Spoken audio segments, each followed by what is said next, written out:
Лековите за кардиоваскуларни, респираторни и нервни заболувања се најбарани во аптеките. Ова го покажува годишниот извештај на Фондот за здравство за 2016 година, во кој меѓу другото се наведува дека расте потрошувачката, но и достапноста на лековите за осигурениците.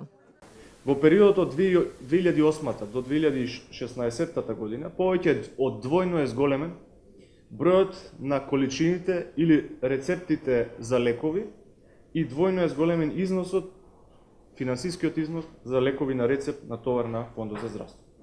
Разликата на сегашната ситуација со таа од пред 10 години е огромна, затоа што сега нема редици во аптеките, нема дефицит на лекови и осигурениците не ги плаќаат приватно лековите по повеќе кратно поскапи цени.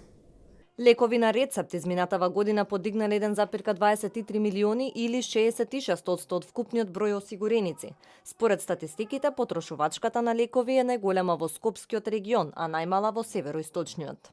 Потрошувачката на лекови на рецепт по вкупен износ повторно е најголема во подрачната служба Скопје со вкупно 861 милион 107 753 денари и околу 32,8%. Потоа следи Пелагонискиот регион со 2 милиона 944 рецепти, односно за кои се исплатени 331 милион денари. Во 2016 година 1210 лекови биле на товар на фондот, од кои 75% се лекови за кои осигурениците не треба да плаќаат дополнителни средства, освен партиципација согласно законските прописи.